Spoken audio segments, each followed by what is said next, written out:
kita mau merenungkan sebuah topik jaminan kemenangan di masa sukar, ya. Nah, kalau kita mau tahu apa jaminan kemenangan di masa sukar, kita mesti lihat, saudaraku, apa agenda Tuhan di akhir zaman. Supaya kita tahu, saudaraku, kita ada di mana dan bagaimana kita bersikap dan bisa menang. Nah, mari kita lihat next. Kalau saudara pelajari Matius 24 ayat 3 sampai 31, nanti kapan-kapan kita akan belajar lebih detail. Ya, saudara bandingkan dengan Wahyu 6 ayat 1 sampai Wahyu 19 ayat 16, itu adalah ya persis sama, saudara. Itu urut-urutannya. Dari situ kita dapat, saudara, peristiwa-peristiwa akhir zaman sampai Yesus datang. Nah, panah merah itu, saudara, Yesus datang mengangkat kita, saudara, yaitu pengangkatan, kemudian bersama dengan Yesus kita turun, saudaraku, dan kita, ya saudaraku, akan mengalahkan ya musuh-musuh kita di perang Harmagedon. Nah, saudara, karena itu kita mau lihat, saudara, apa agenda Tuhan ya di zaman akhir ini. Kenapa kita hari-hari ini ngalami seperti ini, saudara? Itu sudah dinubuatkan oleh Alkitab. Nah, mari kita lihat dulu, saudara, ada janji Tuhan bahwa, saudara, kita pasti menang ya di akhir zaman. Orang-orang yang percaya Yesus pasti akan menang. Mari kita lihat ayatnya, Wahyu 17 ayat yang ke-14 berikutnya. Kita baca ayat ini.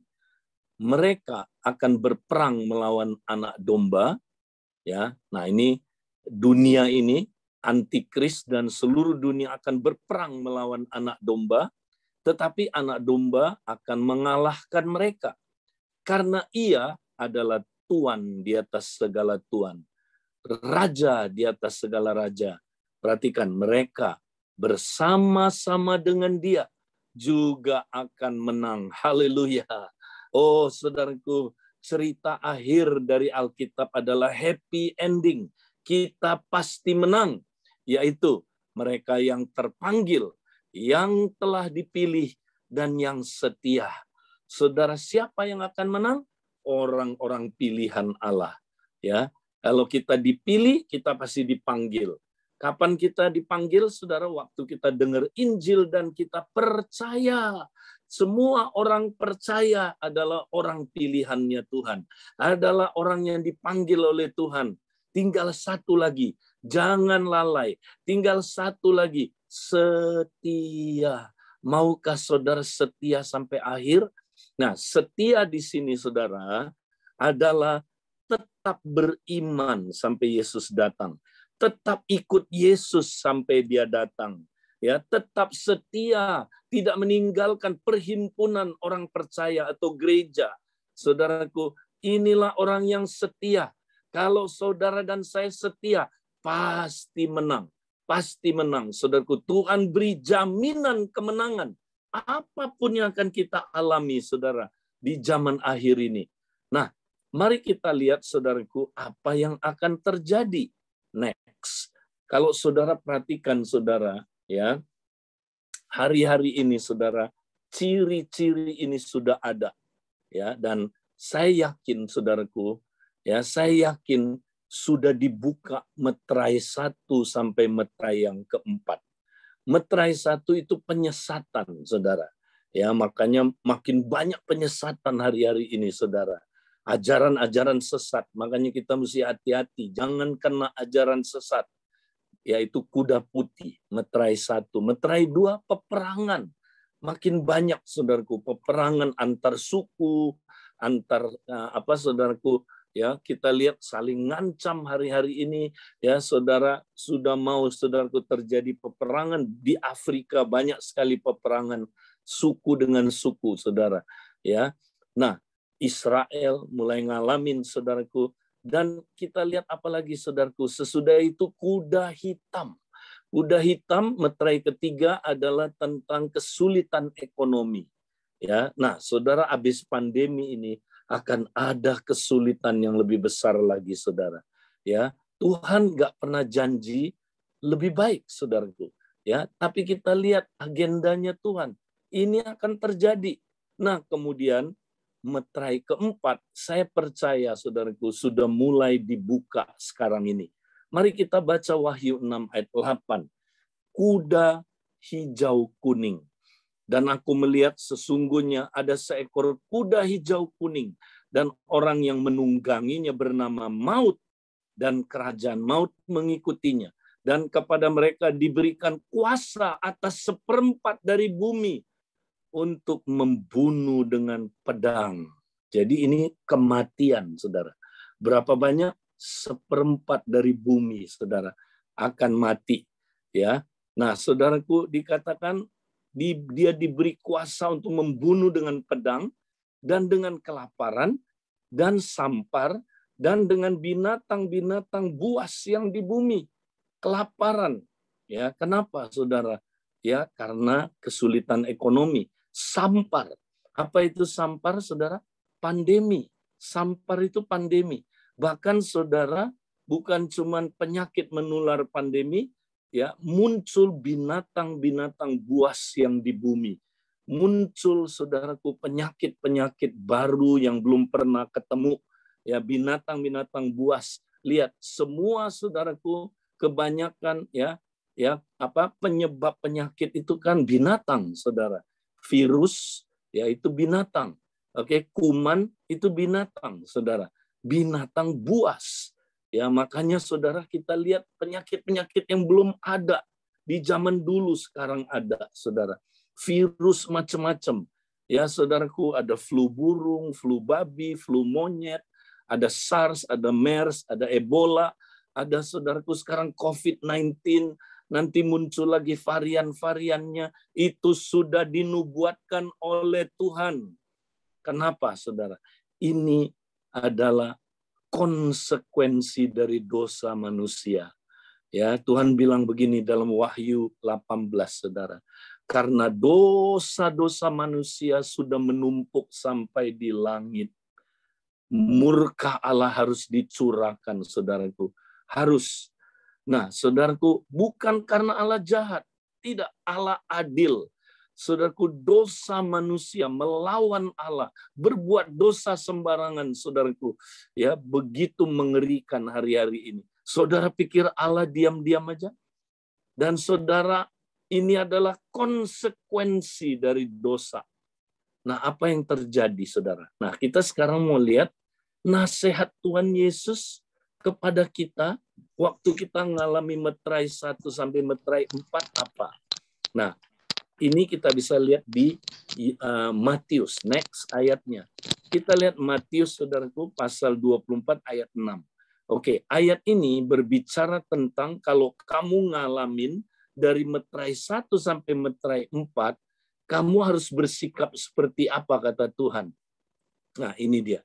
Kamu akan mendengar deru perang atau kabar-kabar tentang perang. Ya, nanti kalau saudara baca ayat sebelumnya dan sesudahnya, dia mengkaitkan dengan 4 meterai ini. Namun, berawas-awaslah. Jangan kamu gelisah, sebab semuanya itu harus terjadi. Semuanya itu harus terjadi. Saudara perhatikan, ini katanya harus terjadi. Nah, artinya apa, saudara? Kita nggak bisa hilangkan. Ini konsekuensi dosa. Kita nggak bisa minta Tuhan batalkan. Kita nggak bisa tengking. Kita nggak bisa hapuskan. Nggak bisa. Ini saudaraku, diizinkan Tuhan sebagai konsekuensi dosa. Saudaraku, harus terjadi. Makanya lihat, saudara, COVID-19 ini, saudara, didoain nggak selesai-selesai, saudaraku. Ya, didoain oleh hamba Tuhan paling sakti. Nggak pernah, saudaraku, makan bahkan tambah hebat. Ya kan, saudara, makanya kita jangan nggak ngerti rencana Tuhan. Nah, kita nggak bisa hapus ini, saudara, nggak bisa membuang ini. Ya, ini harus terjadi. Sekali lagi, harus terjadi. Nah, Tapi Tuhan kasih kita kuncinya kalau kita mau menang, saudara. Ini kuncinya. Berawas-awaslah. Jangan kamu gelisah. Nah, itu dia. Kuncinya, saudara, kalau kita mau menang di tengah-tengah di tengah saudaraku, masa sukar ini, kuncinya jangan gelisah. Jangan izinkan takut bekerja. Jangan izinkan kekhawatiran bekerja. Jangan izinkan kegelisahan bekerja. Ya, saudaraku. Kenapa? Karena Allah kita in control. Allah kita Allah yang berdaulat.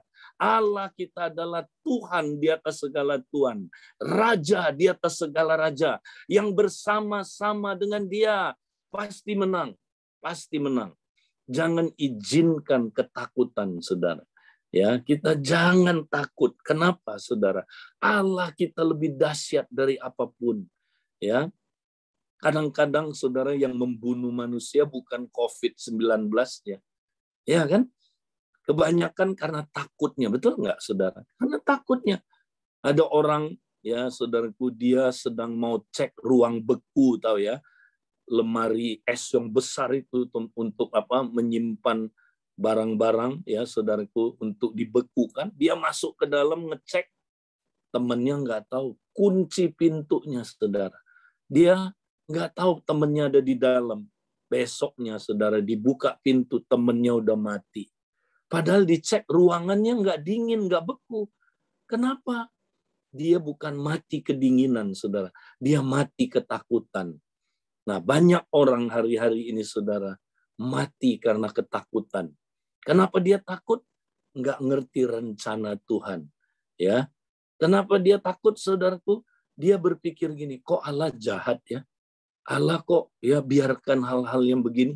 Ini bukan Allah jahat, saudara. Manusia yang jahat. Manusia, saudaraku, berdosa. Ini ulah kita, saudaraku. Ya, jadi saudara, makanya kita mesti lihat apa yang terjadi ini dari sudut pandang Allah, supaya kita, saudaraku, ya tidak kalah ketika kita menghadapi masa sukar ini, saudara. Nah, lalu dia bilang begini, tetapi itu belum kesudahannya. Wow, berarti apa, saudara? Masih ada lagi yang lebih susah. Nah, ini yang kita mesti hadapin ke depan ini, saudara. Habis pandemi ini masih ada yang lebih berat lagi, saudara. Nah, bagaimana kunci kemenangannya? Nah, nanti kita belajar. Nah, ini adalah waktu meterai kelima dibuka, saudara. Waktu meterai kelima dibuka, mari kita perhatikan next. Nah, dibilang begini berikutnya, banyak orang akan murtad. Dan mereka akan saling menyerahkan dan saling membenci. Banyak nabi palsu akan muncul dan menyesatkan banyak orang. Dan karena makin bertambahnya kedurhakaan, maka kasih kebanyakan orang akan menjadi dingin. Ini dia, ini yang lebih ngeri, saudara. Ini yang bikin manusia, saudaraku, paling menderita. Bukan yang di luarnya, yang di dalamnya, saudara. Yaitu manusia kehilangan kasih. Ya, tidak lagi kasihnya berapi-api, kasihnya menjadi dingin. Ya, kenapa? Karena banyak orang akan murtad. Nah, kata murtad adalah skandalizo, saudara. Artinya terluka, luka, ya, kepahitan, itu dia. Dan saling menyerahkan dan saling membenci. Kalau saudara murtad, ya, saudara kepahitan sama orang, berarti saudara belum lahir baru. Karena ayatnya bilang begini, saudara. Ya, ayatnya bilang, saudara, sebab inilah tandanya kita sudah pindah dari dalam hidup, dari dalam maut ke dalam hidup, yaitu kalau kita mengasihi saudara-saudara kita. Ya, itu tandanya. Jadi tandanya kalau saudara orang pilihan, saudara orang Kristen sejati, saudara kasihnya nggak akan pernah padam. Bahkan kasihnya akan bertumbuh terus. Kasihnya akan terus makin berapi-api. Mengasihi Tuhan, mengasihi sesama. Tapi ingat, saudara, Kalau kita udah saling membenci terus-terusan, kepahitan, ya udah dingin, udah nggak mau cari Tuhan lagi, saudaraku, satu dengan yang lain cuek, ya. Nah, itu tanda-tanda murtad, saudara. Ya. Nah, kita jangan murtad, saudara. Karena orang murtad katanya dia apa? Sasaran empuk dari nabi palsu dan ya apa saudaraku guru-guru palsu yang menyesatkan banyak orang. Ya, coba lihat semua ajaran bidat, saudara. Sasarannya orang Kristen yang kepahitan, betul? Oh, lihat aja agama seberang, saudara. Yang nyebrang-nyebrang itu coba perhatikan. Orang kepahitan semua. Kepahitan nama Tuhan, kepahitan nama gereja, kepahitan nama orang Kristen, betul? Itu sasarannya ajaran sesat, saudara. Ya, nah kalau saudara penuh dengan kasih, ya kasih kepada Tuhan, kasih kepada sesamanya, saudara tidak mungkin disesatkan, tidak mungkin, ada jaminannya. Ya, kita nggak ada waktu bahas hari ini, tapi nanti kita lihat selanjutnya. Nah, saudara, jadi saya percaya saudara nggak akan murtad, oke? Karena saudara orang Kristen sejati, ya, saudara. Makanya kita mesti terus berapi-api dalam kasih. Haleluya. Nah, saudara, bahkan ada janji Tuhan yang luar biasa. Ini, saudaraku, adalah ketika nanti murka Allah turun. Lihat gambar ini, saudara. Murka Allah itu kapan? Ya, nah, ketika sang meterai, jadi meterai kelima dibuka. Nah, ini banyak yang murtad, saudara. Meterai keenam, meterai kelima dibuka. Antikris menyatakan diri. Kemudian aniaya mulai datang. Ya, saudaraku, meterai keenam, langit menjadi gelap, saudara. Ya, terjadi apa goncangan kosmis. Ya, goncangan bulan jadi darah dan matahari jadi gelap. Ya, kemudian apa yang terjadi, saudara? Sesudah itu yang ketujuh. Nah, ini dia. Sangkakala meterai ketujuh. Ketika dibuka, saudara. Nah, ini yang paling ngeri, saudara. Ada 7 sangkakala atau 7 cawan murka Allah akan dicurahkan, saudara. Wow, itu ngeri-ngeri, saudaraku. Setiap kali dicurahkan, saudara, itu bumi mengalami mengerikan sekali, saudaraku, yang terjadi. Ya, nah ini yang Ibrani bilang, aku akan goncang sekali lagi bukan hanya bumi, tapi langit juga. Nah, nanti saudara perhatikan tiap meterai, tiap sangkakala yang dibuka, saudara, itu terjadi goncangan. Goncangan yang sangat mengerikan, saudara, di langit, dan bumi mengalami impact-nya. Nah, inilah murka Allah dicurahkan, saudara. Karena dosa manusia udah keterlaluan. Murka Allah dicurahkan, saudara. Nah, apa yang terjadi, saudara? Tapi kita bersyukur ada janji buat kita. Next, kita lihat, saudaraku. 1 Tesalonika 5, ayat 9 sampai ayat yang ke-11. Ini janji buat orang-orang yang percaya. Buat kita, orang-orang yang percaya, saudara. Ayat 9, 1 Tesalonika 5. Karena Allah tidak menetapkan kita untuk ditimpa murka. Haleluya. Kita tidak ditetapkan untuk ditimpa murka, tetapi untuk beroleh keselamatan oleh Yesus Kristus, Tuhan kita, yang sudah mati untuk kita, supaya entah kita berjaga-jaga, entah kita tidur, kita hidup bersama-sama dengan Dia. Karena itu nasihatilah seorang akan yang lain, dan saling membangunlah kamu seperti yang memang kamu lakukan. Haleluya. Saudaraku, janji buat kita nggak akan kena murka Allah, saudaraku. Nggak akan kena. Nanti kalau saudara baca salah satu salah satu sangkakala, yaitu sangkakala kelima, muncul dari perut bumi binatang-binatang yang ngeri sekali, saudara. Yang kalau gigit manusia begitu sakit, tapi cari mati nggak bisa mati-mati, saudara. Nah, tapi aneh, binatang itu ya disuruh, artinya gini, binatang itu tidak diizinkan menggigit orang-orang yang punya tanda Allah. Nah, inilah meterai Allah, saudaraku. Ini meterai Roh Kudus. Kalau kita udah dimeteraikan Roh Kudus, nanti virus itu nggak gigit kita, saudara. Binatang itu nggak gigit kita. Dia hanya gigit orang yang punya cap 666. Nah, kita dilindungi, saudara. Keren nggak, saudara? Kita dilindungi. Ya, itu janji Tuhan buat kita. Nah, sekarang kesimpulannya, saudara. Apa yang kita mesti lakukan, saudara, supaya kita jadi pemenang? Nah, 2 hal aja saya mau sampaikan. Pertama, next, saudara, kita jangan fokus ke berikutnya. Jangan fokus ke manusia jasmanianya. Tadi pagi saya udah banyak kupas ini, saudara. Tapi fokus pembentukan manusia batinia. Ya, karena saudara, Tuhan mau gunakan, izinkan penderitaan yang kita alami untuk membentuk kita makin serupa Kristus. Karena itu, saudara, ya kita mesti lihat ini cara Tuhan lewat penderitaan, saudara. Dia bawa kita makin mengalami pembaharuan manusia sehingga kita makin serupa dengan Kristus. Ya, itu cara Tuhan. Justru di akhir zaman penderitaan makin meningkat, akan terjadi pembaharuan yang sangat dahsyat. Saya setelah lewat COVID-19, saudara, saya mengalami pembaharuan yang belum pernah saya alamin sebelumnya. Ya, kalau kita ngerti rencana Tuhan. Nah, yang kedua, saudara, kita lihat, ya, kita mesti tertanam dalam komunitas yang terikat janji. Ya, ingat, saudara, kita belajar saling mengasihi, ya, saling mengasihi. Nah, satu ayat terakhir, saudaraku, ya, kita lihat dalam Ibrani 10 ayat 24 sampai 25. Ya, next.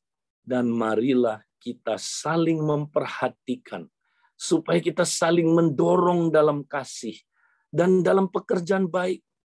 Janganlah kita menjauhkan diri dari pertemuan-pertemuan ibadah kita seperti yang dibiasakan oleh beberapa orang. Tetapi marilah kita saling menasehati dan semakin giat melakukannya menjelang hari Tuhan yang mendekat.